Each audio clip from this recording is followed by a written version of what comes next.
Today's movie is the best killer worm film of 1976. I'm also pretty sure it's the only killer worm movie from 1976, but that doesn't invalidate my previous statement. Welcome to Sick Flicks, where I take a deep dive into the cinematic sewer to help you embrace your inner gore geek. I'm Mike Bracken, aka The Horror Geek, and today we're tackling Jeff Lieberman's nature run amok flick, Squirm. Released in 1976, Squirm is another in a long line of movies where seemingly innocuous creatures rise up to devour humans. It's more sort of like Frogs or Night of the Lepus than something like Jaws or Piranha. Because, let's be honest, how terrifying are killer worms when compared to things like sharks? But enough about that. Can Squirm's worms eat enough Southerners to dig up a coveted 5 barf bag rating? Let's get to the gore and find out. Oh, and before we get started, today's video is sponsored by patrons Laura Tisdale, Alex Faulds, and Chris Nesbitt. If you'd like to help sponsor some videos and free me from the shackles of YouTube's tyranny, you'll find a link to my Patreon in the pinned comment and description below.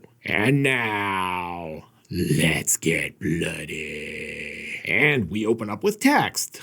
I was watching a movie, reading a book. Oh, this is the story. And title card. I've seen worse. And here's our cast. Fun fact, Kim Basinger auditioned for the female lead, but didn't get the part. Reportedly, Sylvester Stallone was very interested in being in the film too, and Martin Sheen was briefly attached at one point. Is that Peter McLean or Peter MacLean? Random worm close-up. So far, this opening is electrifying. And more random worms. Screaming. So, fun fact, they repitched the sound of pigs being slaughtered for the worms here. Written and directed by Jeff Lieberman. This is Jeff's second appearance on the show. We last saw him way back when I covered Just Before Dawn. When Lieberman pitched this idea to his wife, legend has it that she told him it sounded terrible, but it went on to become his most successful film. And it looks like we're ready to branch out beyond the credits. House establishing shot. Oh, you dirty girl. Live look at me cleaning up after Hurricane Milton. Oh yeah, this has been a really great harvest of yard waste. Hey, are you peeping on me? Accent by Foghorn Leghorn. Come in for a cold drink. As soon as I finish this bunch. And they're clearly having a very risque conversation. I just don't want you to be too disappointed if he doesn't come. Hell yeah. No, not like that, you pervs. She means come to visit. Is the cameraman like 3 feet tall? Inside, we're shooting a Summer's Eve commercial. Do you ever get that not-so-fresh feeling? Gonna be honest, I don't really get the point of knitting. Well, you sure are, Purdy. What a loser. Gave me his truck so I can go pick up my real boyfriend. And here's our lead. Is he wearing a denim suit? God, the 70s were weird. Bus driver's like, son, I'd advise you against getting off here. Crystal Lake's got a death curse. Dude looks like the love child of Peter Scolari and Robert Wall. You could say this is a real live wire. Alright, just gonna water this tree. Yeah, this is 100% a dude you'd expect Jason to kill in Act 1 on the way to Crystal Lake. Damn it, I know the Susan B. Anthony Hotel is around here somewhere. Do you kids even remember Bosom Buddies? Christ, I'm old. He doesn't find any woods porn out here, but he does find our leading lady. Anyway, they're making some small talk. Tell me about your trip. Did you have a good time on that airplane? Well, I joined the Mile High Club solo, if you catch my drift. God, this truck is like a hillbilly Winnebago. Got us a shack with an outhouse on the back. Then we learned Jerry flunked out of science class. I never saw so much thunder and lightning in my life. I'm pretty sure you can't see thunder there, Mrs. Wizard. Yeah, here's me every year preparing for the monster hurricane barreling towards Florida. I mean, say what you will, but that guy really nailed it. Cindy Slicker walking into a southern diner. What could go wrong? Hey, it's a young Archie Bunker. Stifle it, Edith. And our hero is about to commit the biggest faux pas ever. Asking for a pop in soda country. Hey, did you roofie my drink? Is this a Deliverance movie? Great, it's even worse. She wormed it. I hope you don't think I'm leaving you a good Yelp review. Let's be honest, this is probably not the first worm-like appendage this dude has had wriggle on his lips. Give me a hell yeah.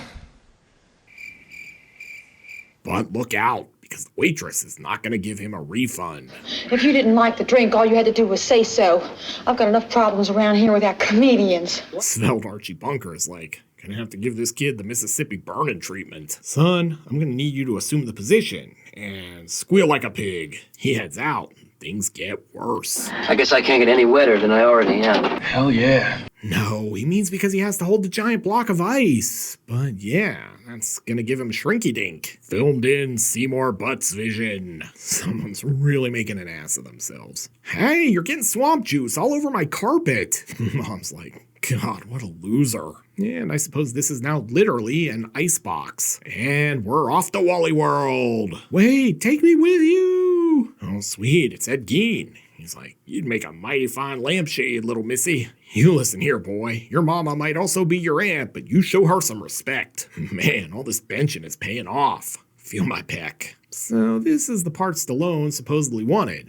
And I can kind of see it having worked. Hello, just wanted to drop off your Avon order. All right, we're leaving. And I'm keeping your skin so soft. I know you're in there. I can see you. Looks like this dude is boned, ribbed for her pleasure. Yeah, say what you will, but AC/DC's Bone Scott is looking great. Speaking of great, Officer Carol O'Connor is back. All right, show me your skeleton, but if this is a prank, I'm gonna disappear you in the bayou, son. And of course, there's nothing there. What did I tell you, boy? And now it's gonna turn into First Blood. I want you the hell out of this town. Man, they really should have cast Stallone. All right, sure. Let's stop for Jay. We've earned it. This scene filmed by Quentin Tarantino. Why does this chick sound like she's from Boston, even though they're in the South? He lives there. Ann Beardsley is a stone-cold alkie. So I would guess this maybe has something to do with them originally wanting to set this in Massachusetts, but it's still weird. Hey, Bing Crosby is working the sticks tonight. Wait, is Bing showing off his robot monster cosplay? Back at home, Mick's feeling frisky and Jerry seems open to it. Tuna fish salad will have to do for now. Hell yeah. No, she meant the sandwiches. They're tuna fish. My specialty. Oh, I bet. The power is out and she's serving mayo and milk.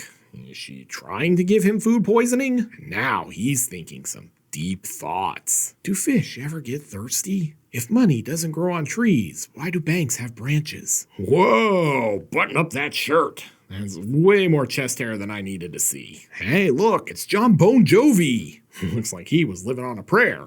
That was never answered. And Ed Gein's coming, so they gotta hide. Just stay behind my pecs. No one will ever see you. Better get back home. My human lampshades are probably done drying out. Gonna walk through the jungle. It's like a lazy Creedence Clearwater Revival song. Row, row, row your boat. Hi, I'm Mike Rowe. Look at Mick. He's like, all right, who farted? Jerry, that smells like you. This is going to be a long trip apparently because Mick brought some leftover Chinese takeout. Who's ready for sweet and sour chicken? Aw, damn it, they screwed up and gave me lo mein. I wanted fried rice. Aw man, you brought some for me. But it's not all good. How could you? You know I'm worm intolerant and they irritate my IBS. It's okay though. Jerry's gonna handle the worms. Hell yeah. No, not that kind of worm. I mean these actual worms she's gonna put on a hook. I guess Roger's already bored of fishing and is ready for a rousing game of pull my finger. Say what you will, but this looks pretty awesome. And it appears they're done fishing for now. God, I've never had to take a dump so bad. Come on, Jerry. I'll show you where we found Swamp Thing. Gotta be an outhouse around here somewhere. Oh, thank God. My eyes were turning brown. Ah, he just needed some privacy to flick his bick. Hell yeah. No, I mean his bick lighter. Settle down, pervs. I don't know if I'd light a match in an outhouse. Just saying. Alas, poor Yorick. Back outside, he's surprised by Jerry's little sister. Hey, is that a skull in your shirt, or are you just happy to see me? Back out on the water, Roger's violating Jerry's personal space and asking some inappropriate questions. You staying with you in the room tonight? You know, I've been thinking. Yeah, I'm calling bullshit on that. Now he's gonna make his move. You handled those little worms pretty well earlier, but he gets shut down by the worms. He could just dunk his face in the water and catch fish. And apparently they were boating in 2 feet of water. What? We're leaving the action? You cannot be serious. Neve and Cammy head out to find another cheater on Catfish, the series. We know you're in there. Let me show you how we city slickers pull a B&E. Just like in New York.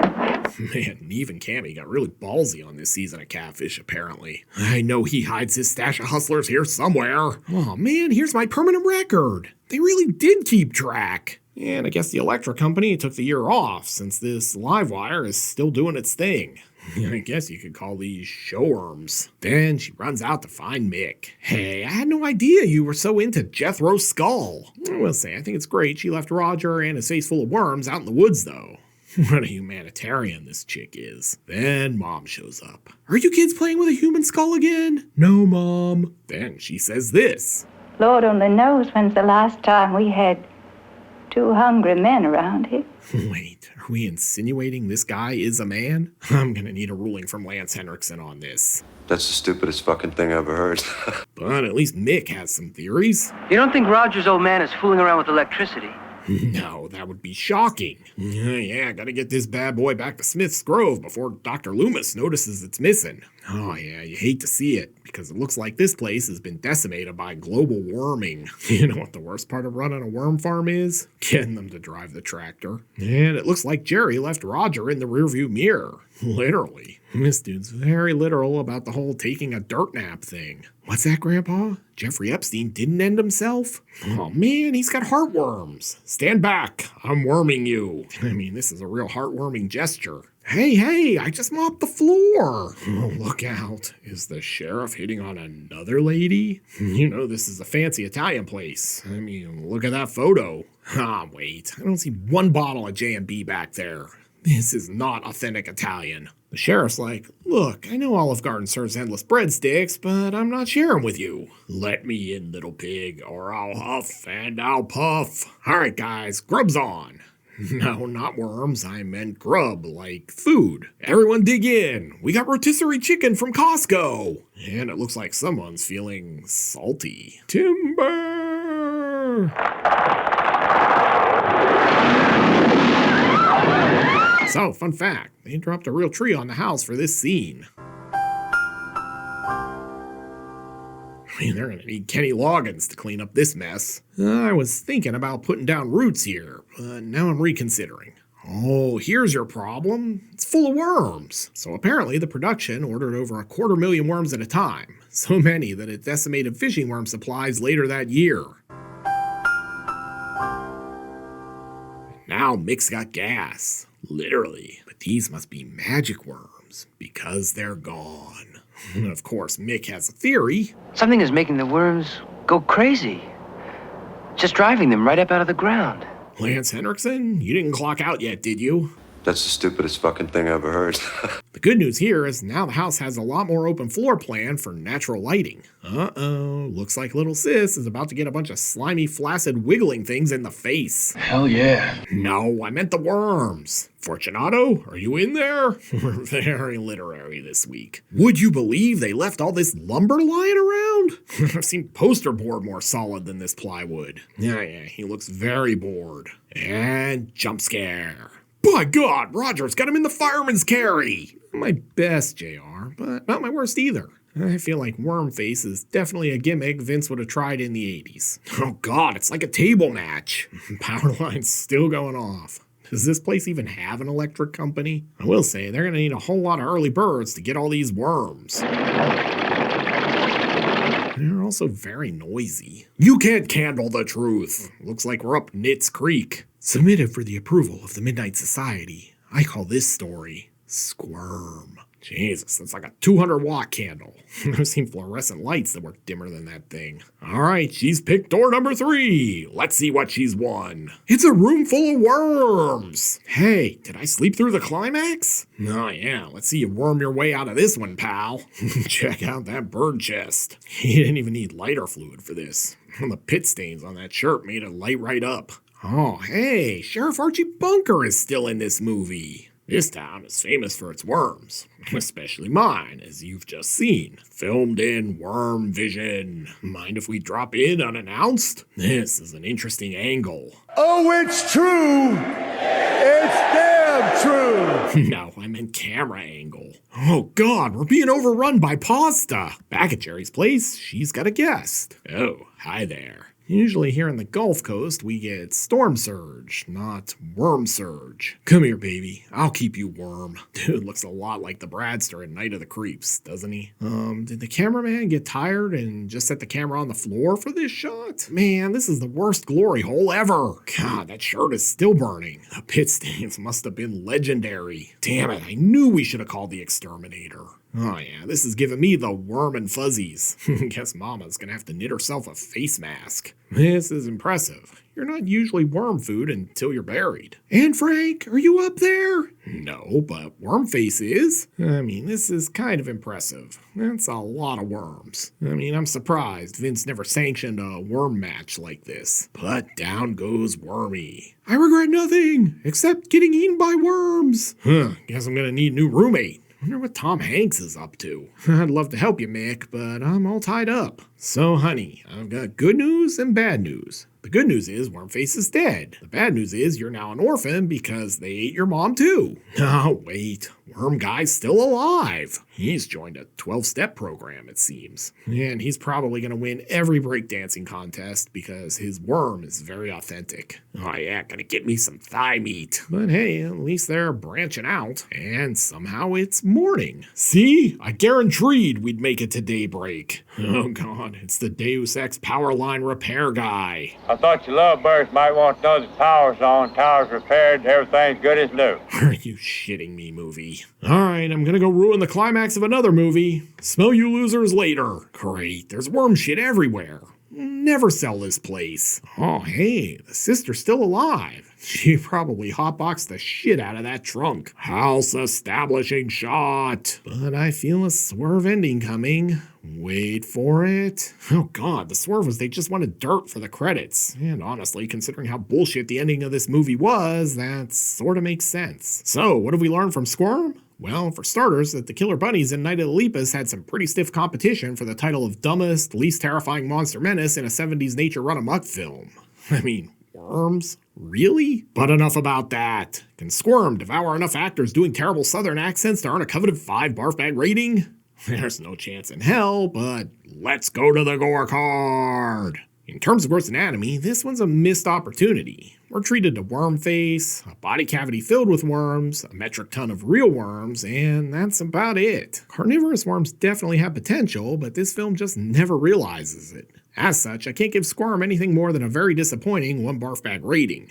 This is not a sick flick, but it definitely is a cult flick. Looking for another movie where the wildlife develops a hankering for human flesh? Then be sure to check out my review of Alligator 2. You'll find a link here on the screen. I'll meet you over there. Until next time, I'm Mike Bracken, aka the Horror Geek, bringing you all the splatter that matters.